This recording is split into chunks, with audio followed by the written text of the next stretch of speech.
Welcome to Tax Notes Talk, a podcast from Tax Notes, the leading source of tax news, information, and analysis. Welcome to the podcast. I'm David Stewart, Editor-in-Chief of Tax Notes Today International. This week, taxing season. The 2020 tax filing season has been like no other. As the pandemic was taking hold in the U.S. and speculation mounted, the Treasury Secretary announced on Twitter that the filing and payment deadline would be delayed by 3 months to July 15th.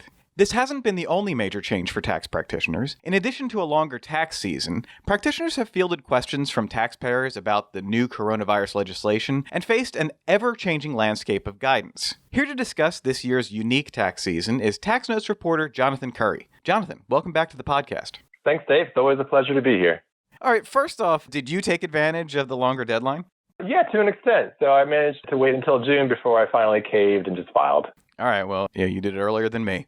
So you've been covering the effects of the coronavirus pandemic on tax practitioners. You recently talked to someone who's very plugged into the tax community. Can you tell us about that? Sure. I had the opportunity to interview Kelly Phillips-Erb, and she's perhaps best known as Tax Girl, trademark. She's a very well-known figure in the tax community and on social media. And this year, she's been hearing a lot from tax practitioners about this very wild, seemingly never-ending tax season. And I think one of the main takeaways for me is really that it's just been truly unprecedented. There's never been anything like it. All right, let's go to that interview.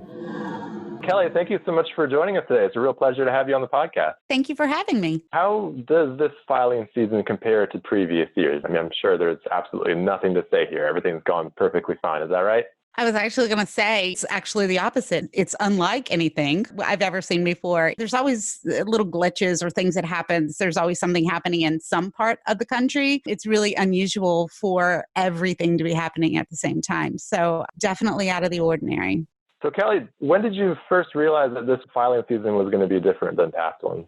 I think we all kind of knew early in March when I'm in the Northeast. So I'll go ahead and put that out there because I think that our experience may be a little different timing wise compared to what was going on in other parts of the country. But in the Northeast, I think people started to get nervous about COVID. And I heard more and more folks say around spring break that maybe they weren't going to come back to their offices, which is unusual in and of itself. And then there started to be more and more conversations on social about the economy slowing down and what does this all mean. And I think even before we heard Treasury or the IRS make announcements, we were already hearing from our clients and taxpayers that things were a little out of the ordinary. Some of the VITA sites were closing down, and because it was not a coordinated closure in the beginning, it was sort of by area. So I was beginning to get a lot of emails. But when I knew that things were really, really going to be different was after the CARES Act was passed and we heard about stimulus checks. But before the IRS had actually offered any guidance on those checks, I started getting emails. And I get a lot of emails from readers, but the sheer volume of emails really shocked me. I think early on, within a couple of weeks, I think I had over 2,000 emails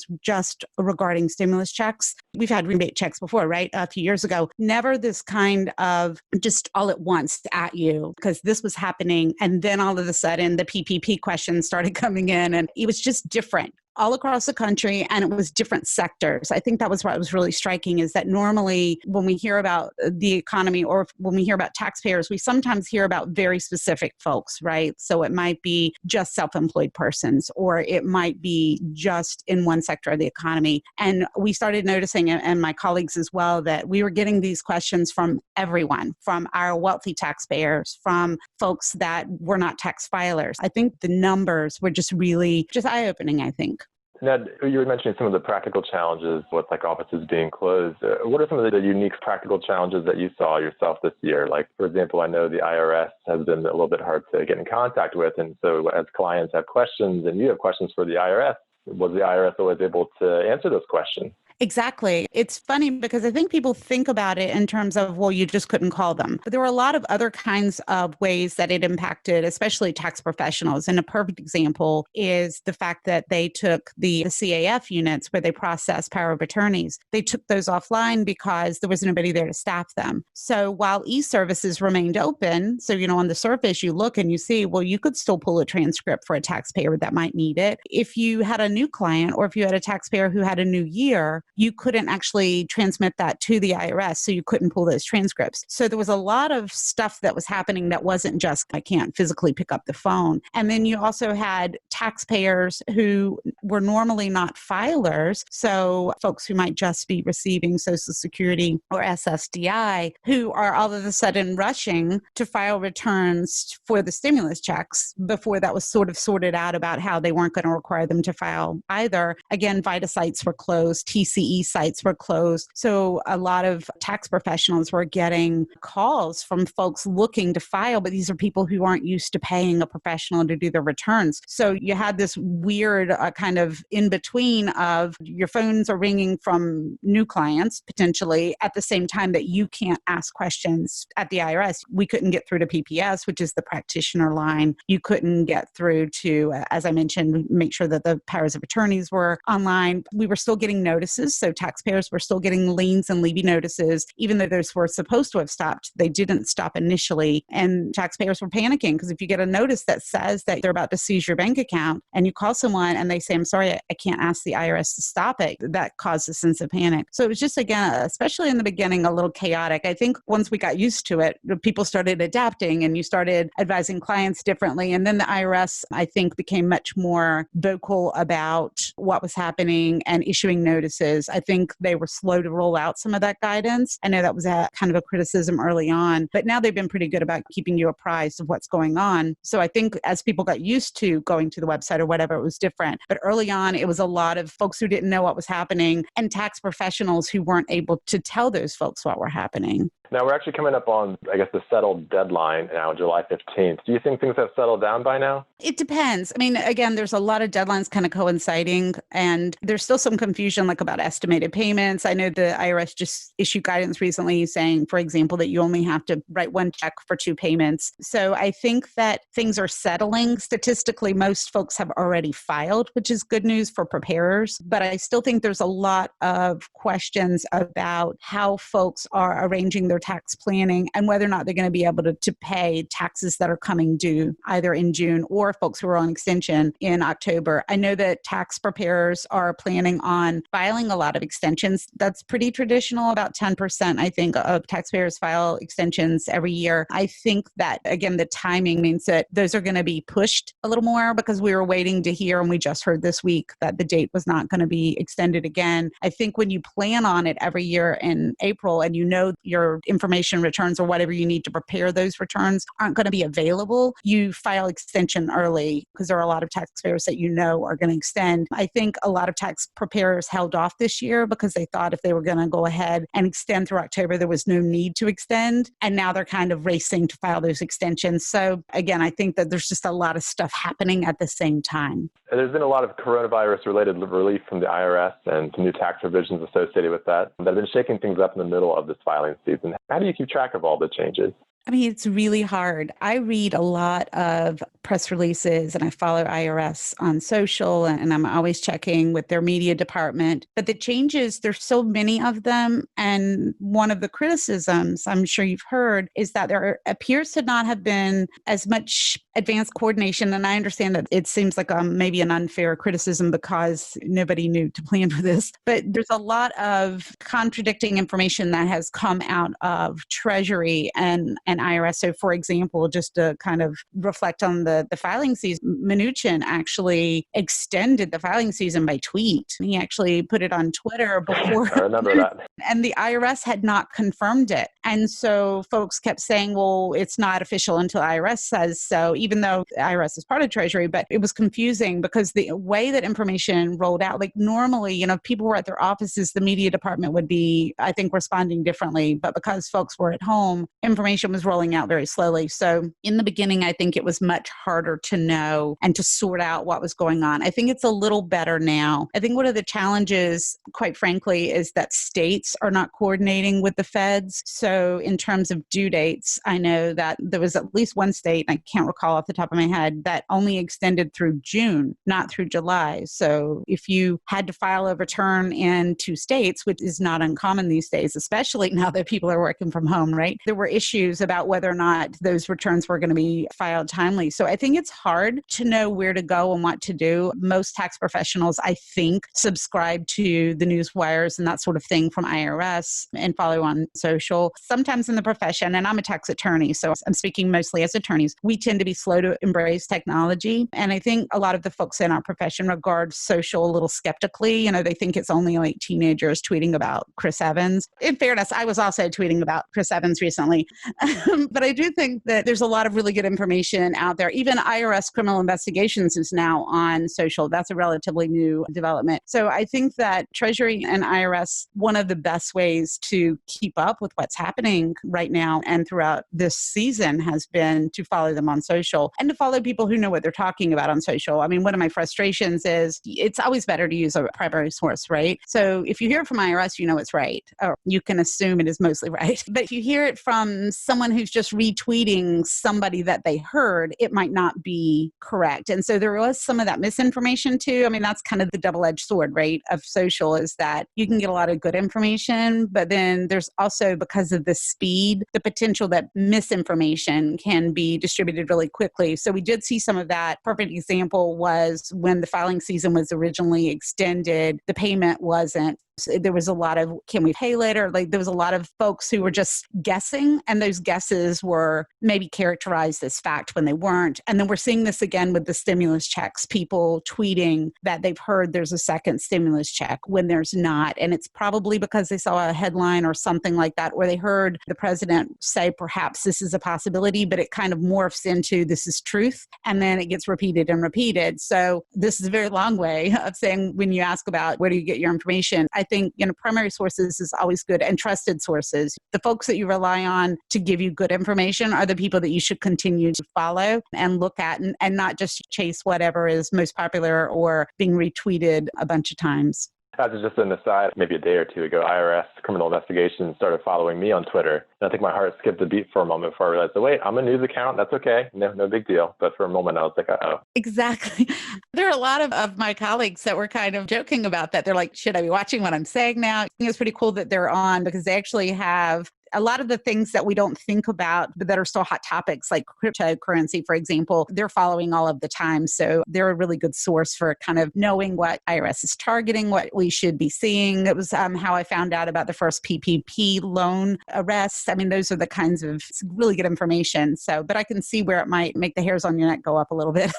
Kind of feels like somebody's watching you, right? I wrote an article back in mid-April about how the filing season was going at the time. And at that time, quite a few people told me that what was really keeping them busy was that they were working on PPP loan applications and other CARES Act provisions, but it was primarily PPP at the time, and they were not working on tax returns. It's been more than 2 months since then. What's been your experience being plugged into the tax community? What have you sort of seen people doing if they're not doing tax returns? Yeah, I think it, well, first of all, it definitely has been keeping folks busy, but I also think it's exhausting them, because in a traditional season, you would be done in April, and then most tax folks that I know take some time off, and then you kind of gear up for the second wave, which is working on your extensions, that sort of thing. And that didn't happen, of course, this year. But the weird thing is, because most people anticipated that we wouldn't be extended until we were, I do think that around March to April, people were still working on returns, right? And then when became apparent that the date was going to be pushed off, they didn't need to make those a priority anymore. But then you did have those PPP and those EIDL loans that folks had questions about. And so tax professionals became busy again, just working on those, helping taxpayers process them, figure out if you needed them. And then, of course, when those were over, now you have the forgiveness applications, and now you have July 15, right? So there wasn't any break. And of course, once all of this is done, you're going to, I was going to say ease right into, but that's not really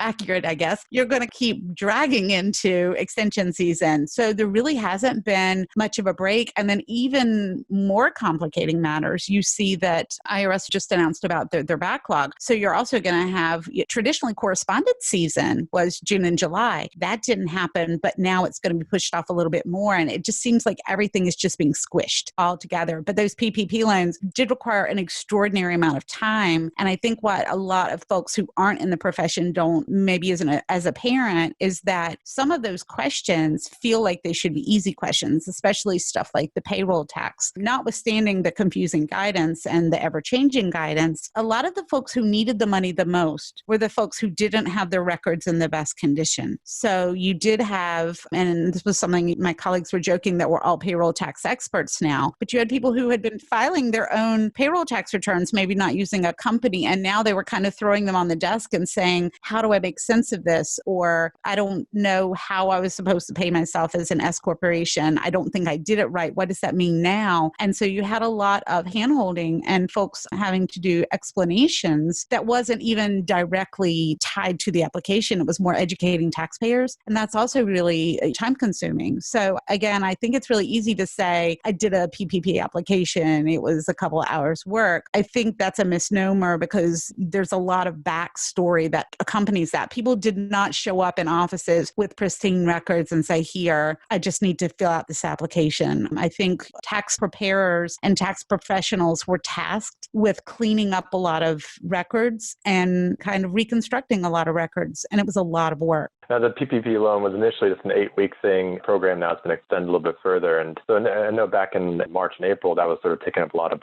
tax professionals' time. Is it still sort of dominating a lot of their workloads right now, or do you think it's kind of settled a little bit? I think it still is dominating workloads. And I think that's because the guidance has changed. I think that we've been having some tax pro virtual happy hours on Zoom and kind of discussing issues that professionals are seeing regularly. And I do think that even they extended the forgiveness application time period. They changed the rules about deductions. There's been a lot of things that have either changed the nature or changed the timing that have kept tax professionals really busy. Again, I don't think it was a straightforward, let me fill out something and I'm done. We're still trying to understand guidance. There's still entire Twitter threads dedicated to what's an FTE. I think there are a lot of gray areas that folks are still trying to sort out. And, we just got guidance again last week. It's not like there was guidance that was released in March or April, and then we've just been working through it. We keep joking, who knows what a final interim rule is? You're still trying to sort out what all this means. And I think absolutely it's kept folks constantly busy. We've been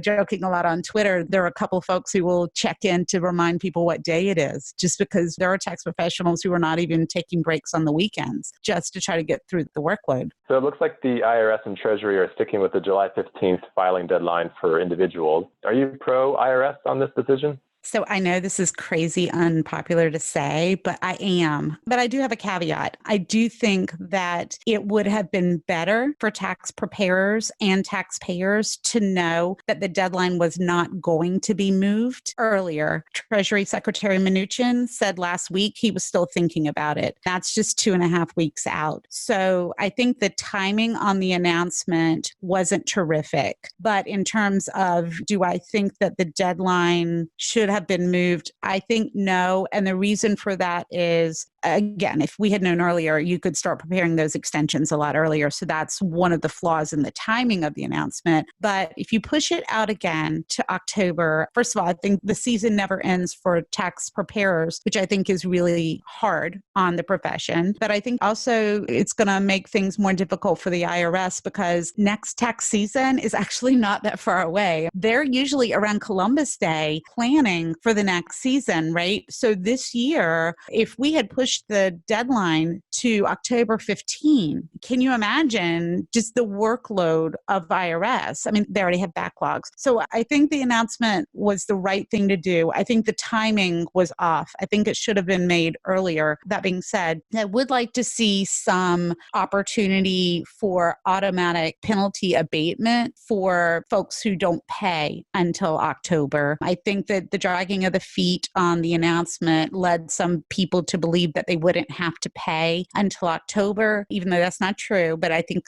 people believed that. And I think with all of the payments now coming due in July, some folks aren't going to have the money. And I think that that's going to create a problem for tax preparers who are going to have to do abatements. I mean, again, folks were joking on social about cutting and pasting and penalty abatements. Like that drumbeat's already started. So I do think that some penalty abatement for payment would be welcome. But but I do understand the IRS's position on the filing. I just wish that the announcement had been made a lot earlier. Last question. I did see a tweet recently from an accountant who was commiserating with quite a few others in a very lengthy thread over the issue of filing season burnout. Now, did you ever have a burnout moment yourself? And so how did you sort of de-stress in these kind of unprecedented times? Oh, yeah. I'm surprised that more tax professionals really aren't being burnt out. And I will say that it's not just the sheer load of work. I think that there's a little bit of projection that's happening with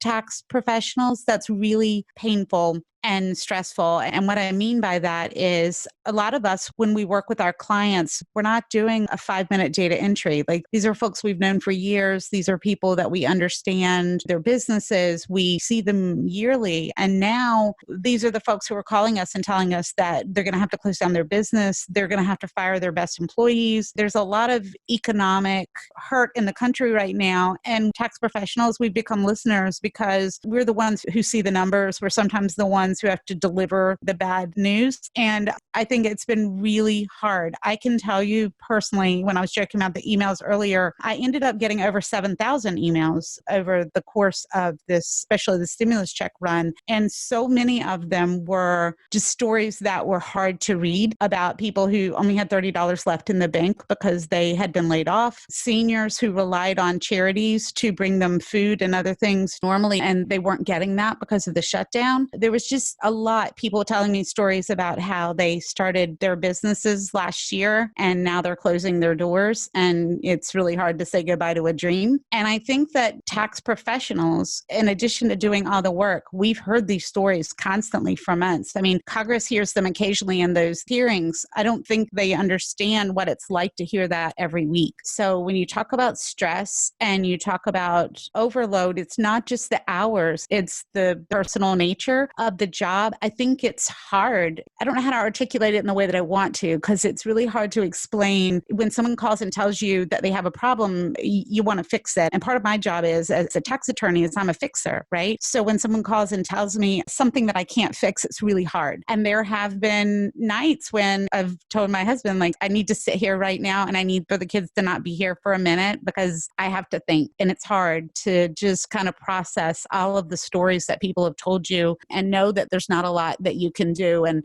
folks are begging you for, are we going to have a second stimulus check? Where is my EIDL advance? What do I do if I don't get the PPP loan? And those are really tough questions. So I think there has been an inordinate amount of stress. And again, not just related to workload, but just the substance of what we've been kind of facing. All the economic downturn is, I think we've really seen it and felt it in our profession a lot more than maybe other folks have. And I think that is kind of contributing to some serious burnout. And I actually was talking to Gina Cho. She's an attorney who deals with meditation and self-care. And she and I were talking about this. We actually talked about it quite a bit last week. And I was saying, like, I do think that this is something that we're not taking a moment for ourselves because we've just been kind of dedicating ourselves to our clients. And I do think that's not a good thing. Like, I'm hopeful that this July 15 deadline will kind of signal to folks that there's a little bit of a break coming, and maybe we'll all kind of take time to take care of ourselves. I was just going to say, if you know me, you know that I'm usually a really optimistic person, which is why I think this is particularly hard to say, because it's been hard to live, right? So, and I hate to sound kind of down because, I think we all love what we do. I don't want it to sound like I'm complaining. I think it's hard.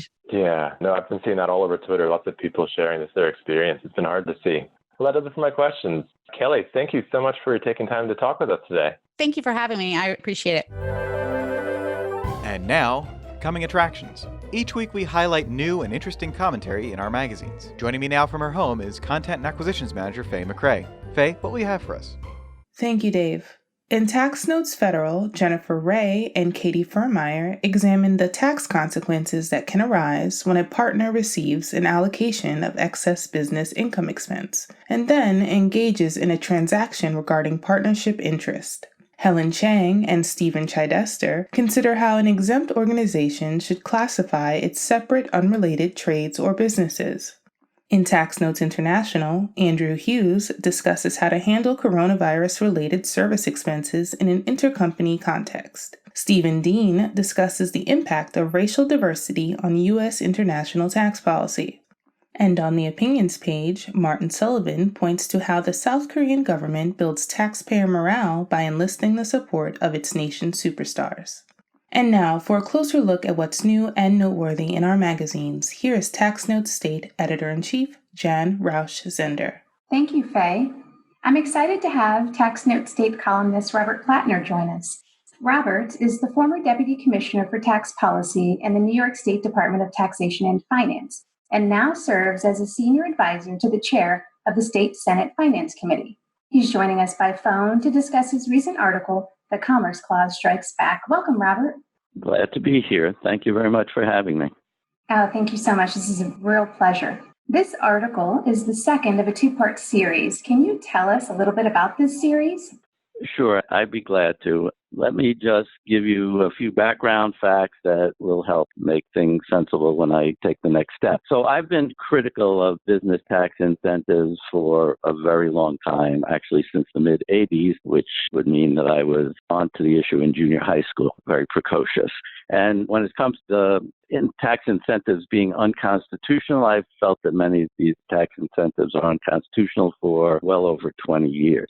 The third piece of information that's important to know is that I believe that 2019, first time in my memory that I saw support for the traditional economic development policy that relies on these business tax incentives begin to wane. It was an interesting year. Billy Hamilton documents very well in your magazine, and I think there's a real opportunity that there could be an inflection point here with progress made to move away from tax incentives as the major form of economic development. And I think it's unclear, though, whether that will happen or it will be just a blip. So with those things said, my big idea in the current article is that it would be possible to help the cause of moving away from the status quo of business tax incentives running rampant by having a state or one or more states actually challenge the constitutionality of these tax incentives before the Supreme Court. And what's nice about that is that when a state sues another state, the matter goes directly to the Supreme Court, and that would be a real advantage. Would shorten litigation by several years. You would arguably be guaranteed to get before the court, and you could make policy quickly and relatively inexpensively. I'm convinced that the correct answer on the constitutional issue, that most of these are in fact unconstitutional, and I'm also convinced on the policy side that the framers of the Constitution would very much favor the court coming down on the side of the Commerce Clause here, that what the states do through subsidies rather than tariffs is really just the flip side of protectionist behavior that undermines the national market and was exactly what the Commerce Clause was intended to prevent. So I'm anxious to see if we can get some governors to sign up, but that's one of the hurdles we'll face.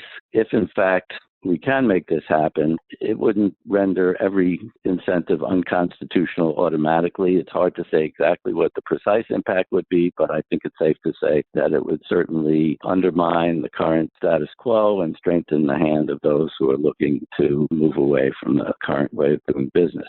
Now, one of the issues that's interesting and a little bit problematic is that a challenge by one state against another, as I noted, has original jurisdiction in the Supreme Court and also under congressional law has exclusive jurisdiction. But unfortunately, the court has also said that their jurisdiction is discretionary. So we could take all of the measures I've taken, get to the Supreme Court, have a strong case, and for whatever reason or no good reason, they could just choose to say they're not interested. And that, to me, would seem to be a risk because back in 2006, when there was a case called Kuno that was decided on the merits up through the circuit court, when it got to the Supreme Court, they decided that there was no standing and so overturned the case. We never got an affirmative decision on the constitutionality of the credit, and things have stayed that way for, it's now 14 years since Kuno. And I would argue that that was a very political decision by the court, that at that time, the business community, the unions, the governors, they were all in favor of this economic war among the states. Nobody wanted it to go away except for me and a handful of policy wonks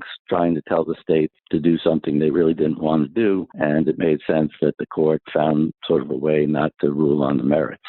So that's where things will stand now, is that with any luck, there will be at least some further discussion of the issue. Whether there'll be any interest among governors in actually signing up for a case, whether the case would get heard by the court is iffy, but it's a service to put the issue out there, to put the thought out there. It's not one I'd heard before. And so to see whether it has legs or it kind of falls on its face. But I'm optimistic that other readers can maybe improve on it. And it is one of the big issues that plagued, I would say, state tax systems for as long as I've been around, which is this real misuse of the systems to try to attract jobs to their state in ways that have been proven ineffective but are very attractive politically and just so have persisted for decade after decade. And that's about what I have to say. Thank you, Robert. I certainly believe it has legs. It's very interesting and certainly a must read.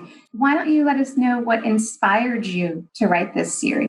Well, I definitely have a strong interest in getting a constitutional decision on credits before I retire from the business. As I said, it's been a long time that I've held this position. It seems to me just wrong somehow that there are literally hundreds of laws on the books in the different states that I think are unconstitutional and having a tremendous impact on the state tax systems and the way policy is done. So separate from the fact that I would like to see policy improve, I just also, as a constitutional lawyer with a real interest, would like to see a decision. And of course, I'd like to see it go the way that I think about it. So that's something. In terms of the making the connection to perhaps have a case brought directly before the Supreme Court, there's a case called Maryland versus Louisiana from back, I believe, 1971, where 9 states sued Louisiana over something called the first use tax. And the court did take the case as a matter of original jurisdiction, did rule that Louisiana's tax was unconstitutional, declared it unconstitutional as violating the Commerce Clause. And so I knew that was out there. And if we're lucky, maybe we can get 9 states to be plaintiffs in this case.